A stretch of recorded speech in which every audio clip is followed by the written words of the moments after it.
ಗಂಗಾವತಿ ನಗರದ ಯೋಗೇಶ್ವರ ಯಜ್ಞ ಮಂದಿರದಲ್ಲಿ ಅಧಿಕ ಮಾಸದ ಪ್ರಯುಕ್ತ ರವಿವಾರದಂದು ಅತ್ಯಂತ ಶ್ರದ್ಧಾ ಭಕ್ತಿಯಿಂದ ಶ್ರೀ ಪುರುಷೋತ್ತಮ ಹೋಮ ಸಂಪನ್ನಗೊಂಡಿತು. ಹುಣಸೇಹುಳಿ ಮಠದ ಕಣ್ವ ಮಠದ ಪೀಠಾಧಿಕಾರಿಗಳ ದಿವ್ಯ ಸಾನ್ನಿಧ್ಯದಲ್ಲಿ ನಡೆದ ಈ ಧಾರ್ಮಿಕ ಕಾರ್ಯಕ್ರಮದಲ್ಲಿ ಪುರೋಹಿತರಾದ ಪ್ರದೀಪ್ ಆಚಾರ್ಯ, ಅನಿಲ್ ಭಟ್ ಹಾಗೂ ಪವನ್ ಕುಮಾರ್ ಅವರ ನೇತೃತ್ವದಲ್ಲಿ ಹೋಮ ಹವನಗಳು ನೆರವೇರಿದವು.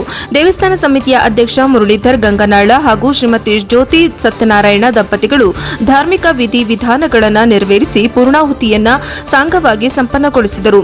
ಈ ಸಂದರ್ಭದಲ್ಲಿ ಪೂಜ್ಯರು ಭಕ್ತಾದಿಗಳಿಗೆ ಮುದ್ರಾಧಾರಣೆ ಮಾಡಿದರು. ಅಪಾರ ಸಂಖ್ಯೆಯಲ್ಲಿ ಸೇರಿದ ಭಕ್ತರು ಕಣ್ವ ಪೀಠದ ಗುರುಗಳಿಗೆ ಪಾದಪೂಜೆ ಸಲ್ಲಿಸುವ ಮೂಲಕ ತಮ್ಮ ಅಚಲ ಶಕ್ತಿಯನ್ನ ಭಕ್ತಿಯನ್ನ ಮೆರೆದರು.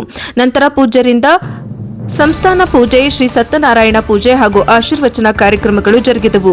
ಕಾರ್ಯಕ್ರಮದ ಅಂತ್ಯದಲ್ಲಿ ಭಕ್ತಾದಿಗಳಿಗೆ ತೀರ್ಥ ಪ್ರಸಾದ ವಿನಿಯೋಗ ಮಾಡಲಾಯಿತು. ಅಧಿಕ ಮಾಸದ ಪ್ರಯುಕ್ತ ಆಯೋಜಿಸಲಾಗಿದ್ದ ಈ ಧಾರ್ಮಿಕ ಕಾರ್ಯಕ್ರಮಗಳು ಅತ್ಯಂತ ಅರ್ಥಪೂರ್ಣವಾಗಿ ನೆರವೇರಿದವು ಎಂದು ದೇವಸ್ಥಾನ ಸಮಿತಿಯು ತಿಳಿಸಿದೆ. ವರದಿ ಶರಣಪ್ಪ, ಗಂಗಾವತಿ, ಪ್ರಜಾಪವ ಟಿವಿ.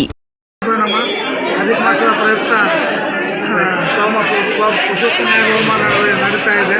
ಪೂರ್ಣಾವತಿ ಮುಗಿತು. ಗುರುಗಳಿಂದ ಸಂಸ್ಥಾನ ಪೂಜೆ,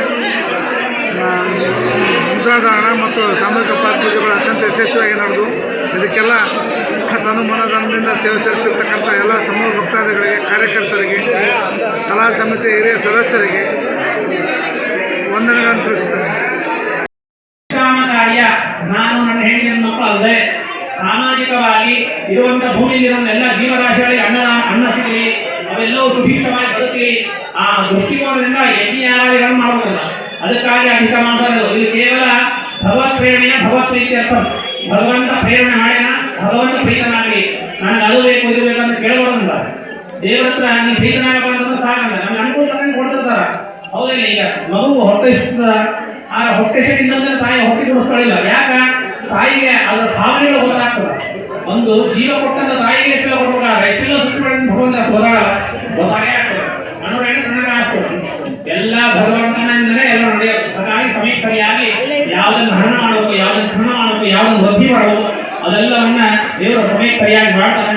ಅದೆಲ್ಲವನ್ನು ದೇವರನ್ನು ಅನುಗ್ರಹ ಮಾಡಿ. ಯಾಕಂದ್ರೆ ಭಗವಂತ ನಡೆಸ್ತಾರ ಬುದ್ಧಿ ಬಂತು ಅಂದ್ರೆ ನಾವು ದುಃಖ ಪಡಲಿಕ್ಕೆ ಕಾರಣಗಳೇ ಸಿಗೋದಿಲ್ಲ. ಹಾಗಾಗಿ ಭಗವಂತ ನಡೆಸ್ತಾನೆ. ಒಳ್ಳೆಯದಾದ್ರೂ ಭಗವಂತನೇ, ದುಃಖ ಆದ್ರೂ. ಅದಕ್ಕೆ ಕೃಷ್ಣ ಅರ್ಜುನ ಹೇಳ್ತಾನೆ, ಎಲ್ಲ ಮಹಾಭಾರತ ಯುದ್ಧ ಒಂದು ವಾಕ್ಯವನ್ನು ಬರೆಯಲ್ಲ, ಮುಂದೆ ಎಲ್ಲದಕ್ಕೂ ಉಪಯೋಗ ಆಗಬೇಕು. ಏನಂದ್ರೆ ಈ ಸಮಯಗಳು ಹೋಗ್ತದೆ ಅಂತ ಹೇಳಿ. ಈ ಸಮಯ ಅಂದ್ರೆ ಸುಖದೊಳಗಿದ್ದಾಗ ದುಃಖ ಪಡ್ಬೋದಲ್ಲ. ಯಾಕಂದ್ರೆ ಈ ಸಮಯ ಹೋಗ್ತದಲ್ಲ. ದುಃಖದಾಗಿದ್ದಾಗ ಖುಷಿ ಪಡ್ಬೋದಲ್ಲ. ಈ ಸಮಯ ಹೋಗ್ತದಲ್ಲ. ಹಂಗ ದೇವರು ಕೊಟ್ಟಂತ ಸಮಯವನ್ನು ವೃಥಾರ್ಥ ಮಾಡೋ ಹಾಗೆ ಸರ್ವಧ್ಯಾನದಲ್ಲಿ ಕಲಿಯಲು ಪ್ರಯತ್ನ ಮಾಡಬೇಕು. ಅಂದ್ರೆ ನಾವು ನಿತ್ಯ ಮಾಡುವಂಥ ಕೆಲಸದಲ್ಲೇ ದೇವರ ಚಿಂತನೆ ಮಾಡಬಹುದು. ಅದಕ್ಕಾಗಿ ಇಂತಹ ಧರ್ಮ ಕಾರ್ಯಗಳೆಲ್ಲ ಆಯೋಜನೆ ಮಾಡೋದು. ಇದರಿಂದ ಪ್ರಕೃತಿಗೆ ವೃದ್ಧಿಯಾಗಲಿ, ಸುವೃಷ್ಟಿ ಕಾಲಕ್ಕೆ ಮಳೆಗಾಲ, ಬೆಳೆಯುವಂಥವರಿಗೆ ಬೆಳೆ ಎಲ್ಲ ವೃತ್ತಿ ಮಾಡುವಂಥವ್ರಿಗೆ ವೃತ್ತಿಪರವಾಗಿ, ಓದುವಂಥವ್ರಿಗೆ ಓದಿನ ಪರವಾಗಿ ಎಲ್ಲವೂ ಅವರ ಯೋಗ್ಯತಾನುಸಾರ ದೇವರ ಅನುಗ್ರಹವನ್ನು ಮಾಡಿ ಅಂಥೇಳಿ ಅಗ್ನಿ ಮುಖಾಂತರ ಹರಣಿ ಪರಿಪರಿಶಾಲೆಯನ್ನು ಪ್ರಾರ್ಥನೆ ಮಾಡಬೇಕು. ಪ್ರಾರ್ಥನಾಂ ಸಮರ್ಪಯಾಮಿ. ಯಾಂತ್ರಿಕರ್ಮೇ ಪೂಜಾಮಾನಾಯ ವಾಕ್ಯೆ ಉತ್ತರಾಮ್ಯ ಪುಣ್ಯರ್ಥಂ ಕ್ಷೇಮಾಯ ಪುನರಾಗಮನಾಯ ಯಥಾ ಸರ್ವದಾಯಾಮಿ. ಉತ್ತಿಷ್ಠ ಎಲ್ಲರೂ ಕೆಳಗಡೆ ಕೂತ್ಕೊಳ್ಳಿ.